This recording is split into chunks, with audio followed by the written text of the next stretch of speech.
It's the Real Estate Podcast, brought to you by ANZ Home Loans for financial well-beings. And welcome back to another episode of the Real Estate Breakfast, talking property news 7 days a week, right across this weekend, as heard on iHeartRadio, Spotify, Apple Podcasts, Amazon, and wherever you may be getting those podcasts from.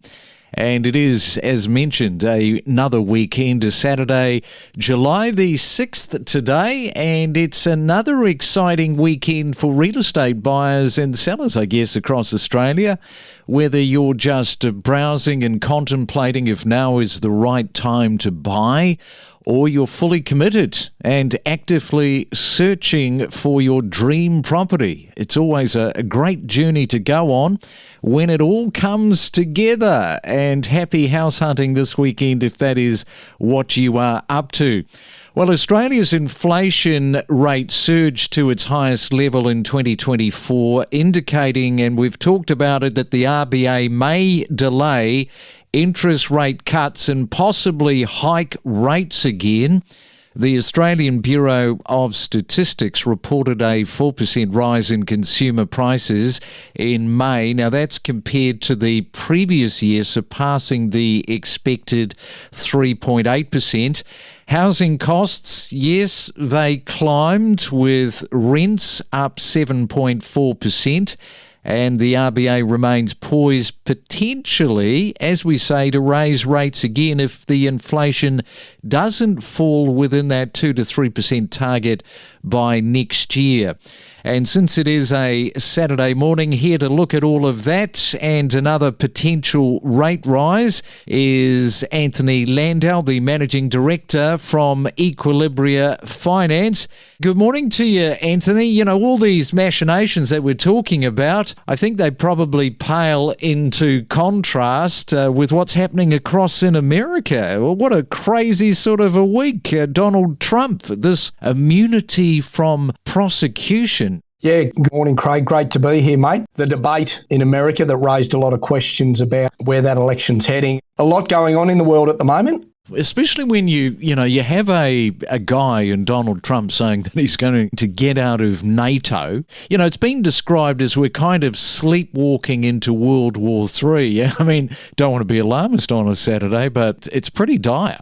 Yeah, and America's obviously critical to that. So there's a lot of stuff happening internationally. Some of it can flow through and affect Australia and what's happening in our economy as well. So let's have a look at some of the mortgage talk for our Saturday morning. Now, we mentioned earlier in the week about mortgage arrears. Now, they look as if they are on the rise. Of course, people are coming into your office week in, week out. You are seeing it firsthand. So what's happening from your perspective with these arrears? Yeah, look, fundamentally, most mortgage holders had some buffers that built up through COVID in their offset accounts in redraw and adjusted to the higher rates as they came in over that period of rate rises. But we are now starting to see mortgage arrears rising. Some CoreLogic data recently came in that they've risen from lows through COVID of 1% in 2022. Now we're up around the 1.6% in the March quarter of 2024. While that doesn't seem like a big rise, it probably indicates that we might start seeing a trend with arrears rising, partly because the cost of debt's gone up, partly because people have used their savings, used their available redraw, and also partly because cost of living pressures are impacting households. So households are a lot more sensitive to increases in costs, whether it's interest rates, whether it's energy bills and other cost of living pressures. I think a lot of people as well through that COVID period borrowed the maximum amount of debt that they could, and that might also be coming back now with those rising rates where some consumers, some mortgage holders are stretched. No, fair comment too. And what emphasis is there on people at the moment for paying down their mortgages? I think sort of playing into exactly what you're saying, some of these people at the very high end of borrowing, they are fully sort of tapped out. They're probably not in a position to be able to, like some people, be able to pay down their mortgage. It feels like there's this sort of attitude at the moment that if people are in the position to pay down mortgages, that's what they're going to do. And that's a bit of a fundamental shift from the traditional ways that people really think about mortgages and loaning money and using the bank's money. But that seems to be sort of turning a bit of a corner where people can afford to do it.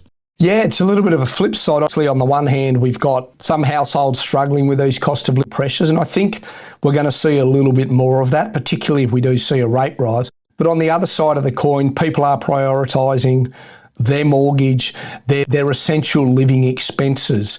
People are looking at, can they make additional repayments? People are looking at maximising their offset account and their redraws to minimise the interest that they're paying. So there is focus, I guess, on managing the mortgage, and when people have the ability, they're potentially putting more money into the mortgage than, say, some discretionary expenses like an overseas holiday or something like that. So there's a lot more folks generally we're seeing, and I think we've seen some of that in terms of some of the emphasis and commentary around people's focus on cost of living pressures, mortgages, energy, their basic fundamentals to live in. All right, it is a Saturday morning. We are talking with Anthony Landahl. It is our mortgage talk for our weekend. And when we come back in just a moment, we're going to be talking about, what is likely to happen with the rate rise, housing values, of course, and the impact of all of that. We'll discuss that next. Unlock the secrets of real estate and stay informed about the latest real estate buzz with hot market trends, emerging suburbs, and hidden gems. Well, I see that landlords in New South Wales say that a plan to ban no grounds evictions will backfire, reducing the number of rentals on the market.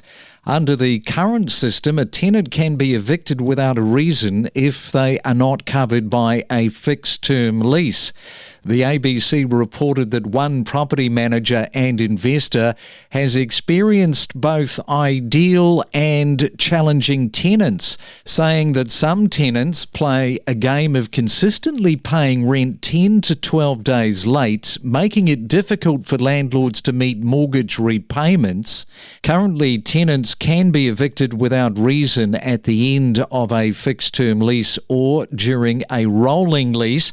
However, the Minns government's proposed changes will ban no grounds evictions, which the tenant union argues creates an unfair power dynamic. Each week, we bring you in-depth real estate discussions, including inspiring stories from homeowners, knowledgeable real estate professionals and economists. Whether you're a buyer, seller, or just a real estate enthusiast, we are your ultimate property podcast. It is a Real Estate Saturday. Hope you've got a great weekend planned, no matter what you're doing, especially around property. And we are talking to Anthony Landahl about mortgages, about the rates rising, everything to do with property, as we do once a fortnight. And Anthony, in terms of another rate rise, we should sort of drill down on this because housing values have continued to increase despite the higher rates so far. What do you think is likely to happen in this whole scenario?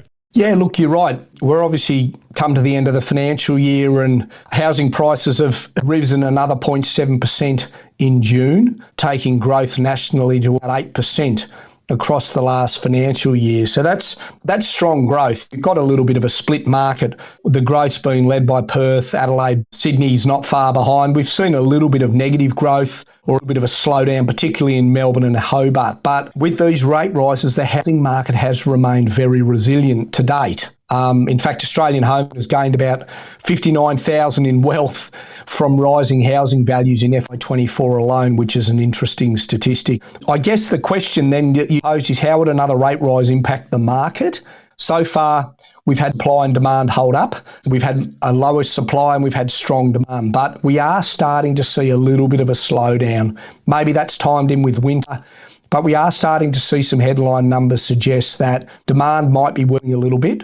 Affordability is becoming more difficult, and some areas where we're seeing stronger demand might be the areas that traditionally might have been seen as areas that are more affordable. So we're seeing a bit of a shift in behaviour from buyers as well, which is interesting. It's early days, but another rate rise might exacerbate that and might cause a bit of a slowing in demand. What sort of a percentage are you putting on that for a rate rise between now and the end of the year? Have you got a bit of a guiding light that you can suggest? Yeah, look, this quarterly inflation data that's coming out at the end of July is absolutely critical. It's just before the RBA's next meeting in August, and the governor's already said they're going to decide the energy rebates. But the trend we're seeing, as we saw with the recent inflation numbers going to 4.4% for May, is that inflation is not under control yet. There is a good chance that we'll see a rise, 25 basis points maybe in August, and there is a good chance we might see a second rise before the end of the calendar year. The RBA's focus, as they've been really strong on, is bringing inflation under control. Out of control inflation is going to have a lot more impact than some short-term pain around the rate rises, in my view. I believe we'll get one, we may get two.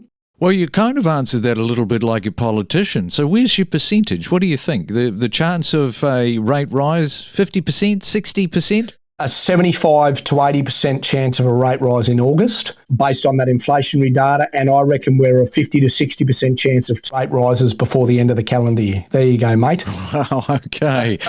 Far be it from me to disagree. So I never want to sound a politician, I'll put it that way. Yeah, exactly right.